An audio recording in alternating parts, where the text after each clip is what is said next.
Hello, everybody. I am MrGamingGuitarist, and first things first, you probably think that I work at Mutiny after seeing how shitty my hair looks, but I just woke up and I haven't taken a shower yet because when I woke up, I just found out that the season premiere of season 3 of Halt and Catch Fire just got released.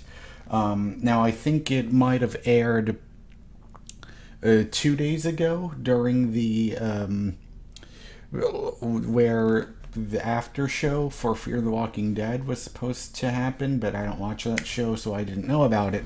But I didn't find out that they were released online on AMC.com until today. And so they released the 2-hour season premiere. So this is going to be on the first half, and this episode was called Valley of the Heart's Delight. Now, for those of you that don't know this about me, I have to tell you, Halt and Catch Fire right now is absolutely, without a shadow of a doubt, easily in my top 10 favorite TV shows of all time. Now, and the thing is, I keep trying to watch every single episode live as it airs because I keep having this deep sinking feeling that the show is going to get canceled if I don't watch every episode live, because for some reason it feels like no one is really paying a lot of attention to that show. So I hope, that the popularity of the show keeps continuing to grow, and I hope more and more people continue to like it, because to me it feels extremely underrated. Like, it's criminally underrated, and for me the show is so good, because this feels, now I won't go as far as to say this show is as good as Mad Men is, but for me, like, this fills that void that Mad Men left after it ended, where it's like you take a period drama but you center it around a business. And for me, having a setting be about the rise of the personal computer industry, or having it revolve around that, and having it revolve around my favorite time period I wasn't alive to see, the 80s. You mishmash those two things together, like you take the chocolate, you take the peanut butter, and then you take some really great actors, and you take really great writing, and it's just an amazing smorgasbord for my eyes, the ears. It's just, I love it. So anyways, I'm now happy to announce that I will be making episode reviews for season 3. So we're going to start right here with season 3, episode 1, Valley of the Heart's Delight. So I really enjoyed seeing it open up.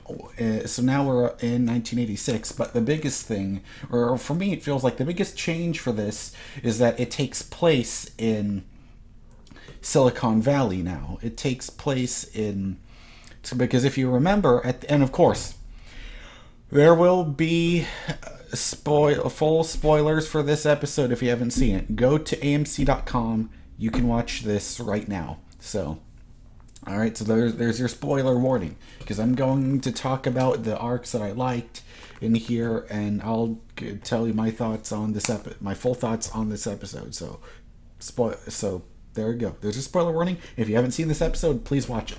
So anyways, I really enjoyed seeing them celebrate Mutiny Independence Day at the beginning.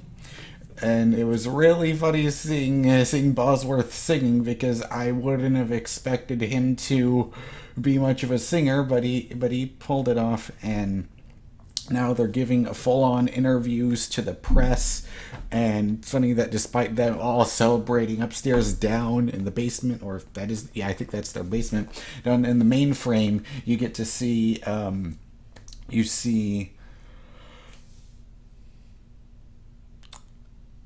this is really bad.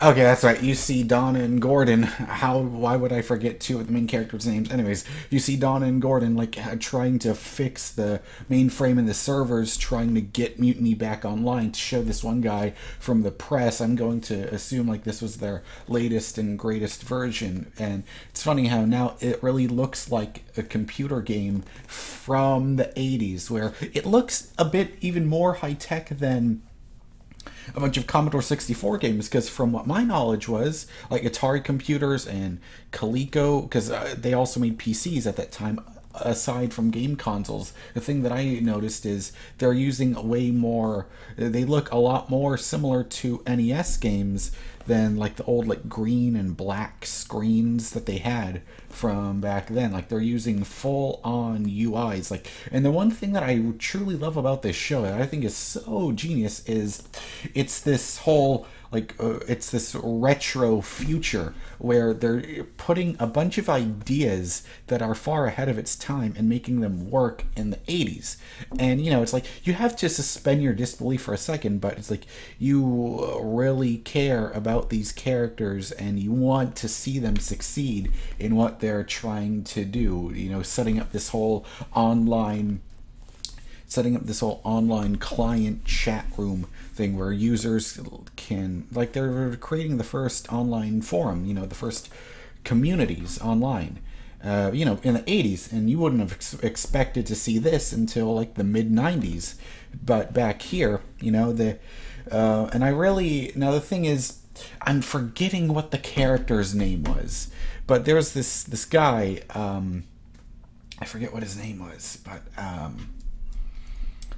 you know, he's this guy who was trying to come up with an idea to keep the private chat rooms completely private so that no one else can look into it, because he was printing it out. And it's kind of funny seeing that, how later on Cameron continues to, and I really enjoy seeing Cameron's growth as a character, because like from the beginning, you know, in season 1, you know, lots of people just thought that she was nothing but like some punk brat that does nothing but listens to punk and hides away, wearing like these really cheap clothes with holes in them, just hiding away in the corner, like making code and all this sort of things. But no, now she's full on, she's running a company, she founded this thing,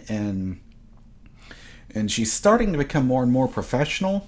So I kind of see her a lot like Peggy in Mad Men, where you really get to see her grow as a character. I really enjoy seeing that.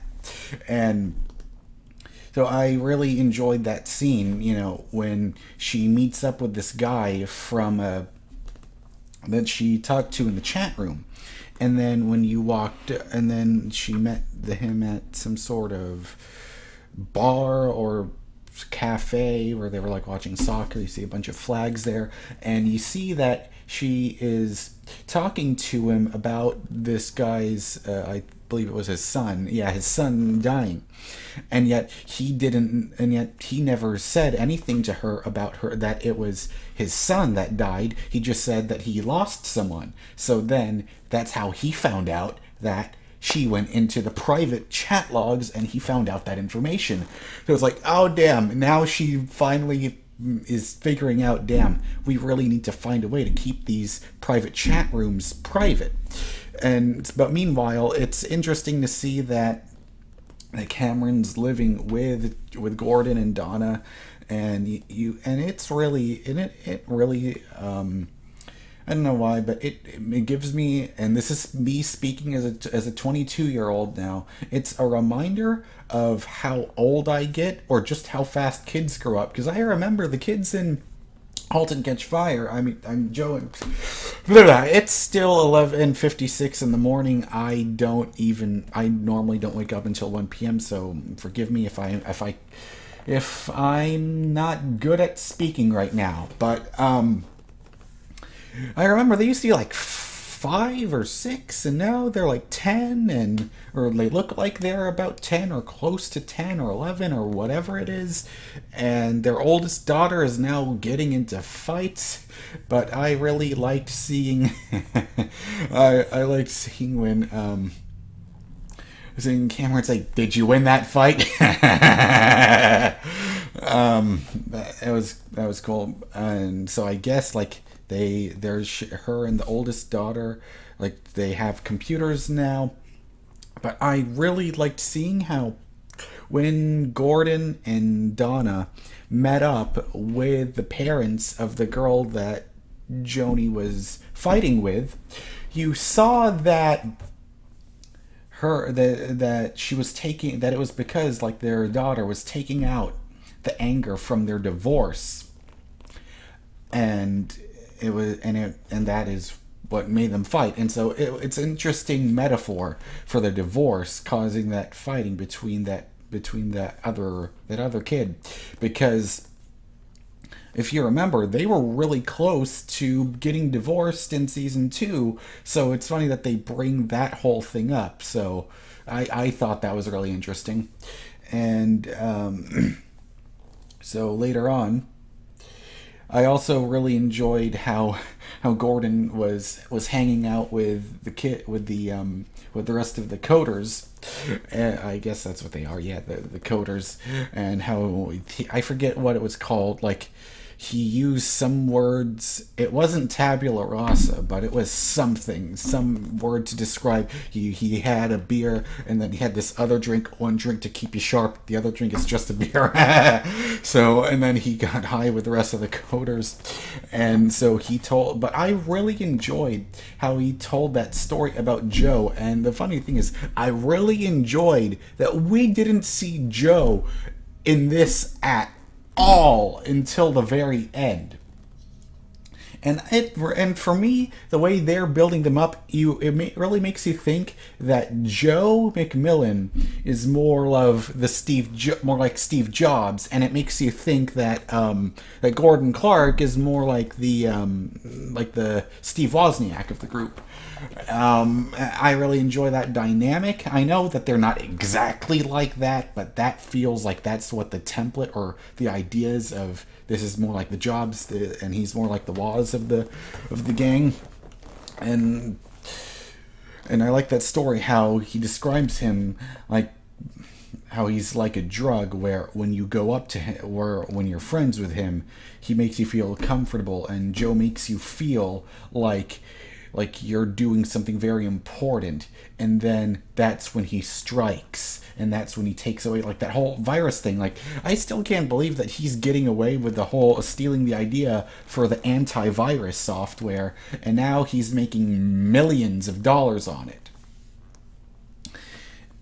That was really quite interesting. And also, I also really like seeing Bosworth's, but also I want to say I thought it was really cool how we see Joe's introduction for this season was just him calling up Bosworth out of the blue, and I just thought that was that was really cool. I liked seeing that, and I also really, and for some reason, I really enjoy Cameron's office, because it's funny how you see the really nice Marantz tape deck.